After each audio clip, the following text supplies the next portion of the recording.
Então, nós culminamos então agora com o método da pedagogia histórico-crítica, né, posto no currículo, mais ou menos dessa forma aqui, né, que é um método que parte da prática social e culmina com a prática social. Só que a prática social inicial é uma prática sincrética, a síncrese, é difusa, é misturada, é caótica, como o próprio Saviani coloca, né? Ou seja, aquela prática social, as explicações que as pessoas dão para o mundo de uma maneira difusa, de uma maneira não científica, as opiniões, o que elas acham sobre os aspectos que envolvem o mundo todo. Então, ou seja, as pessoas, sobre as questões humanas, naturais ou sociais, têm explicações do senso comum, da sua prática social. Dessa prática social, do senso comum das pessoas, a escola tem que fazer uma problematização, ou seja, lançar um problema, lançar um questionamento daquele senso comum da prática social inicial. Vamos ver se isso que você acha sobre esse aspecto realmente é generalizável, é verdade científica, é algo que que explica realmente esse fenômeno. Isso é problematizar a prática social inicial, né? Depois de fazer uma problematização, a escola deve fazer uma instrumentalização, dar instrumentos, conteúdos, conhecimentos, saberes, objetivos, para que os alunos possam ter instrumento, né, ter com que eles possam responder às questões propostas na problematização, conteúdos, né? Com essa relação entre o senso comum e o conteúdo escolar, isso gera uma síntese, uma catarse. Ou seja, o aluno pega a questão inicial do senso comum dele, né? Esse senso comum é confrontado com o saber científico, com o saber escolar, e isso gera uma catarse, ele aprende. É uma síntese, né? Então, essa síntese gera uma prática social fora da escola, já na vida dele, né? Na prática social, só que essa prática agora é transformada. Não é mais igual à primeira prática, que era senso comum. Então, esse é o método da pedagogia histórico-crítica. Prática social inicial, que é uma prática social que explica os fenômenos por meio de dar explicações do senso comum, né? Síncrese, senso comum, que é sincrético. Sincrético é misturado, caótico, confuso, achismos, opiniões que ele tem, senso comum sobre as coisas, da prática social. A escola vai problematizar esse senso comum, vai pôr em xeque essa prática social. Vamos problematizar, questionar se isso que você acha sobre os fenômenos realmente é verdade. E aí, só que para ele fazer a análise dessa síncrese, ele precisa de instrumentos, de conteúdo escolar, saberes, conhecimentos, para poder ele fazer uma análise realmente escolar sobre esse assunto. E aí, na escola, acontece a catarse, ou seja, a síntese, quando ele realmente observa se aquilo que ele achava inicialmente estava certo ou estava errado, ou adequado ou não em relação à ciência no contexto social. E isso tudo na escola. Agora, a prática social transformada, que é onde termina, não acontece na escola, acontece na vida. Quando ele usa aquele conhecimento que ele construiu na escola. Né? Na escola acontece a catarse, a síntese, que é quando ele realmente aprende. Aprende porque ele pegou o conhecimento e usou o conhecimento como instrumento de resolução da problematização posta aqui pela escola. Isso gera tudo uma catarse na escola e na vida dele, ou seja, na prática social, ele vai usar esse conhecimento, né, como sabedoria.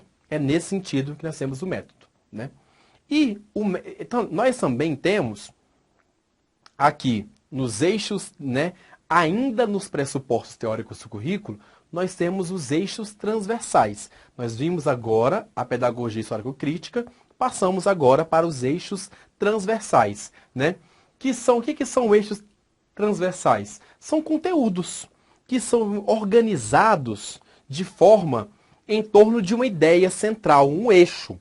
É um eixo em que os conteúdos, né, são organizados a partir desse eixo. Por que esses eixos transversais existem? Porque as narrativas historicamente negligenciadas das minorias em relação a gênero, a raça e etnia, a sexualidade, a inclusão, são narrativas de minorias, de classes sociais, de minorias que foram negligenciadas pela escola durante muito tempo. Por isso que essas narrativas são abordadas no currículo em movimento, né? São questões amplas, contemporâneas, mais amplas do que apenas o conhecimento rígido, fechado em si mesmo, né? E isso torna o currículo mais reflexivo, menos normativo, né? Sem hierarquia, fundamentada no eixo, né? Uma ideia central em que os conteúdos, né, que transversaliza, que perpassa os conteúdos. Um eixo só, que o conteúdo, né, na verdade, 3 eixos, em que os conteúdos que perpassam os conteúdos de forma transversal, que os conteúdos, matemática, geografia, história, ciência, seja como for, eles são organizados em torno desses 3 eixos, que são diversidade, sustentabilidade e educação para a cidadania e para os direitos humanos, né? Então são esses os 3 eixos transversais, né, do currículo em movimento. Vamos entender agora como que esses eixos se organizam na constituição desse currículo.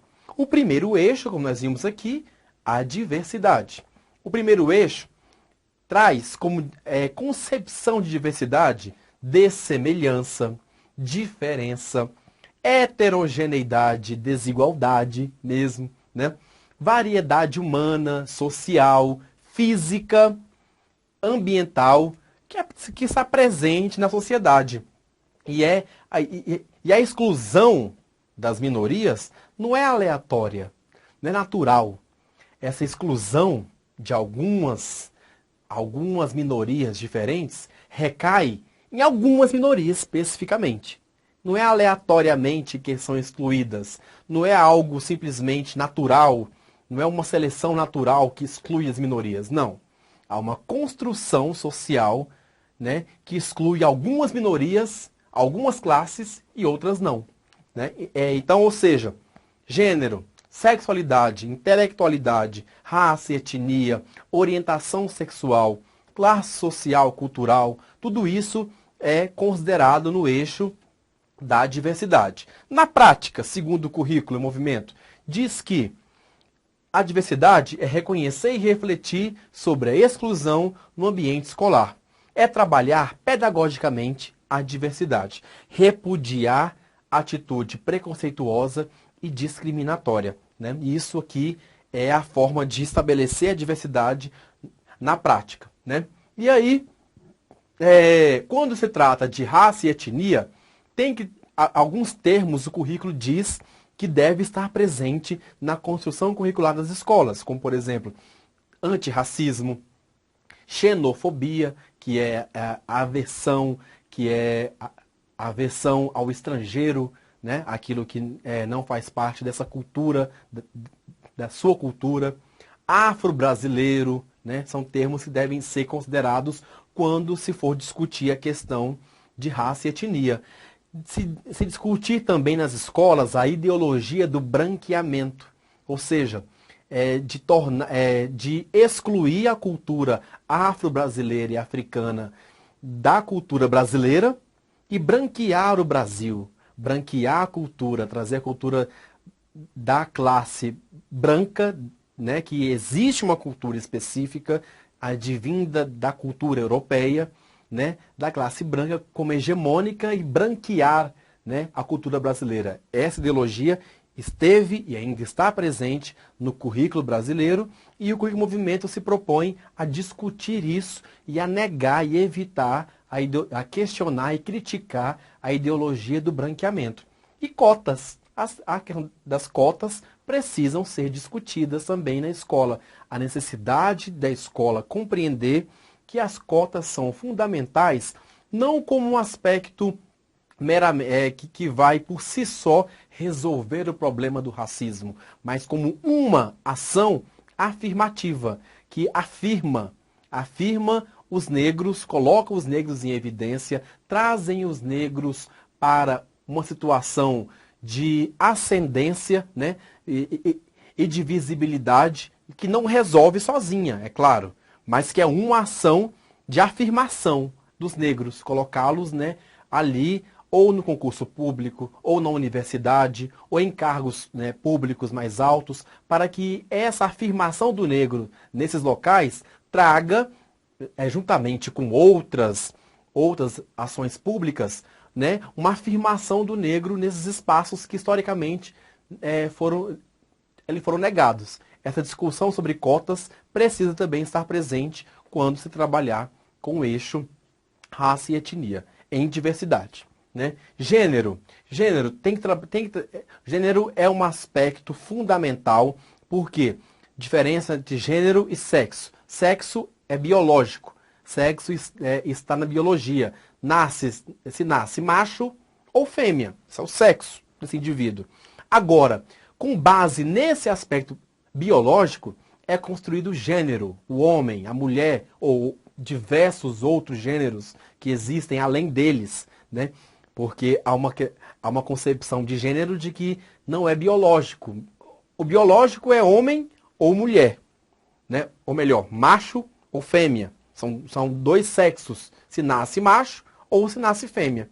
Agora, gênero é o contorno político, a construção social e cultural que é feita em cima do sexo. Então, ele é muito mais variado e vai muito além desses dois polos, macho e fêmea, porque se pode construir vários contornos sociais e culturais em cima desse sexo biológico macho e vários outros em cima do sexo biológico fêmea. Então não existem apenas dois gêneros, existem diversos gêneros, que as formas como as pessoas se apresentam, se identificam socialmente dentro da sua postura biológica. Então, como elas reconstroem esse biológico. Então, isso precisa ser colocado em evidência no contexto da diversidade.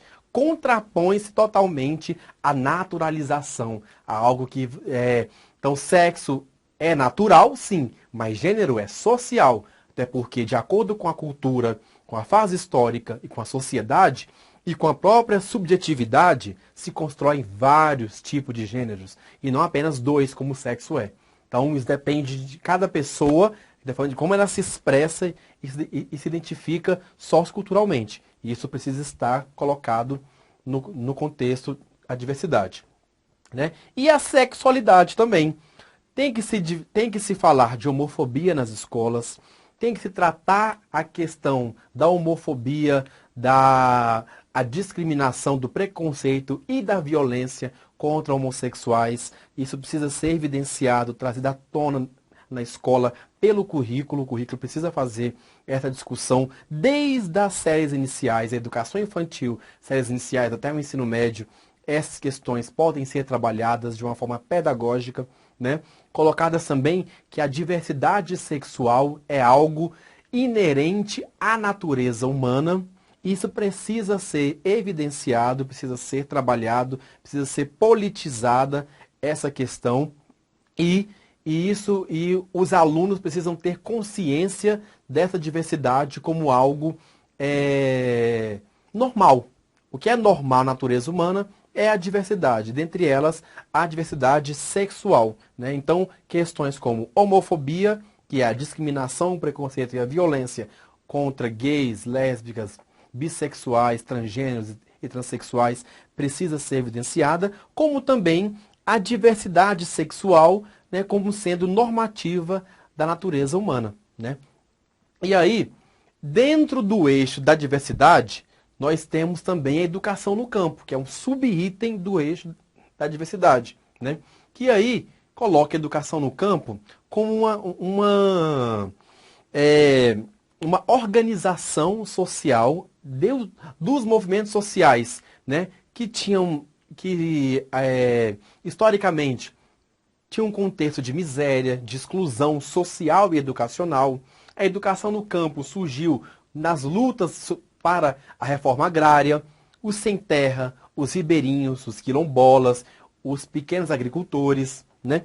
E a cultura do campo é algo que se estabeleceu antes da educação no campo. Então, primeiro, há uma cultura do campo, né? E essa cultura ela precede a educação no campo. Contrapõe-se à escola rural. Cuidado com essa questão, essa perspectiva aqui não é questão de prova, porque a educação no campo proposta no currículo, ela é uma educação que não é a mesma coisa que escola rural. Escola rural é com o conceito por trás de escola rural é assim, uma escola dentro do campo, mas que não se identifica com a cultura do campo. A escola, a educação no campo é uma escola, é uma educação identificada, territorializada na cultura do campo, situada na cultura do campo. Então, são conceitos diferentes entre educação no campo e escola rural. Nega-se a escola rural, simplesmente, e coloca-se educação no campo, porque por trás desse conceito há uma identificação da escola com a cultura do campo, né? Esse conceito, por trás disso, e são colocadas que as pessoas devem ser educadas onde vivem, no contexto cultural e de acordo com as suas necessidades. E não se pegar as pessoas e colocar no ônibus e levar as pessoas que vivem no campo com a cultura riquíssima, que são pessoas que vivem imersas nessa cultura, e levá-las para a escola urbana, no ônibus. E elas estudam numa escola que não tem a ver com a sua cultura. É isso que é negado pela educação no campo, no eixo da diversidade. A educação no campo postula que a educação no campo tem que ser feita no campo e não na cidade, porque o contexto do campo tem um aspecto cultural próprio, inerente àquela situação, àquela realidade, né? E a educação no campo é um termo que foi forjado, foi cunhado, foi criado a partir da primeira Conferência Nacional de Educação no Campo, em 98, né? Então foi forjado educação no campo para pontuar, né, e territorializar essa discussão no contexto sociocultural do campo, que é pôr a educação nesse contexto, e não como uma escola rural, os alunos irem apenas estudar algo que não tem a ver com a cultura do campo mais globalizada, né, mais ampla nesse sentido. Na educação no campo, que está dentro do eixo da diversidade, assim como gênero, raça, sexualidade, está também a educação no campo, nessa educação no campo, também nesse currículo é defendida a perspectiva de PISTRAC, que são algumas experiências feitas no Paraná e no Ceará em relação à educação no campo. Como que a educação no campo foi desenvolvida por PISTRAC? É chamada de complexo de estudos, né? É um termo criado por PISTRAC, é um conceito de educação criado por PISTRAC, que é desenvolvido no Ceará e no Paraná atualmente, e é esse o conceito aqui que é defendido no currículo em movimento. Ele defende que essa seja a educação no campo. A educação do complexo de estudos desenvolvida por PISTRAC. O que ele defende nessa educação no campo? Superar a fragmentação das disciplinas, né? Articular as disciplinas para explicar e transformar a realidade por meio do trabalho, articular as disciplinas entre si. Não é método. Se a prova trouxer que o complexo de estudos é um método, errado, não é um método, tá? É um procedimento orientador, porque método é assim, é um modelo, faça-se isso. siga esse modelo, cumpra-se essa receita. Não é isso, não é um método, não é um como fazer, não é uma prática. É um princípio, é uma referência que orienta o trabalho complexo de estudos. Não é método por si só. É uma construção teórica da didática socialista, ou seja, de esquerda, marxista, né? Neomarxista ligada a Karl Marx, de esquerda. Então, progressista, transformadora, que traz a praxis, a interdisciplinaridade, né? A superar a fragmentação das disciplinas pela interdisciplinaridade. Praxis, juntar teoria e prática, o trabalho do campo com a educação, né? Juntar a prática com a teoria. E essa questão da praxis, ela é muito presente nesse trabalho, educação no campo, por quê? A educação no campo tem um componente forte de trabalho do campo, que é o trabalho do campo, com a educação, né? Então, há de se vincular a teoria e prática sempre quando se trata de educação no campo. Em qualquer perspectiva, a praxis é fundamentada, mas no campo isso é muito mais forte, mais evidenciada, né? E aí nós entramos então no segundo eixo. Vimos o primeiro eixo, que é o diversidade. O segundo eixo tem, olha, cidadania e educação em direitos humanos e educação para os direitos humanos. Está dessa forma aqui no currículo em movimento. Educação em, ou seja, fundamentada, alicerçada, tendo a educação tendo como princípio os direitos humanos e educação para alcançar os direitos humanos. Essa é a concepção colocada nesse eixo aqui no currículo. E olha só, no currículo traz a perspectiva histórica da construção da cidadania. Diz o seguinte, que na Revolução Inglesa, a nossa sociedade ocidental alcançou os direitos civis, né? Ou seja, são direitos civis que são ligados à vida, à liberdade, básicos, os civis, né? Na Revolução Inglesa.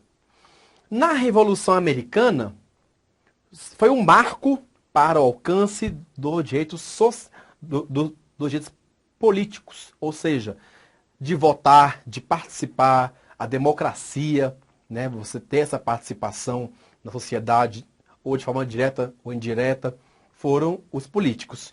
E na Revolução Francesa, os direitos sociais, né? De educação, saúde, segurança, etc. Ou seja, três revoluções, três marcos para os direitos civis, para os direitos políticos e os sociais.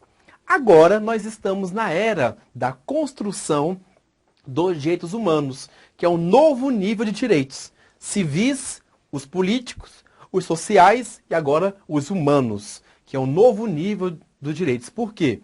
Não é para os civis, os políticos e os sociais, nessas três evoluções, foram alcançados por uma classe social ou algumas classes sociais específicas. Os humanos estão acima, por quê? Porque são direitos para todos os humanos. Então, o nome já diz, são direitos humanos para todos os seres humanos. Não para algumas classes sociais específicas, né? E nesse sentido, a gente tem aqui o currículo em movimento, ele defende uma distinção básica entre cidadania e direitos humanos. Ele não coloca os dois como a mesma coisa, porque senão estaria aqui cidadania ou direitos humanos, né? Aqui cidadania e educação em direitos humanos. Então, ou seja, esse currículo adota uma perspectiva de diferenciar os dois, porque existem construções teóricas que colocam os dois como a mesma coisa. Só que esse currículo, ele diferencia. Por quê? Para esse currículo, a cidadania é uma ordem jurídica, uma ordem do Estado, política, né? É o pertencimento a um Estado, é um conceito vinculado à formação. Você é cidadão quando pertence a uma nação, quando pertence a um Estado, quando você tem uma proteção jurídica de um Estado específico. Agora, os direitos humanos não. Eles não estão vinculados a um Estado, a uma nação, a uma sociedade, a uma cultura.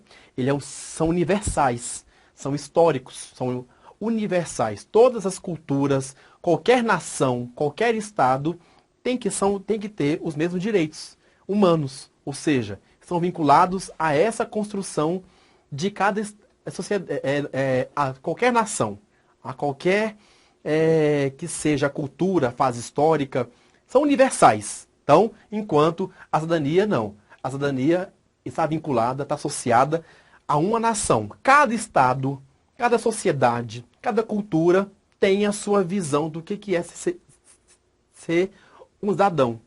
Né? Um cidadão é vinculado, é relativizado de acordo com cada estado ou nação. Já os direitos humanos não. É algo universal. Qualquer sociedade, qualquer cultura, são os mesmos direitos humanos. Para todos os seres humanos. Indistintamente e para todos e sem uma segregação de um grupo social ou outro específico.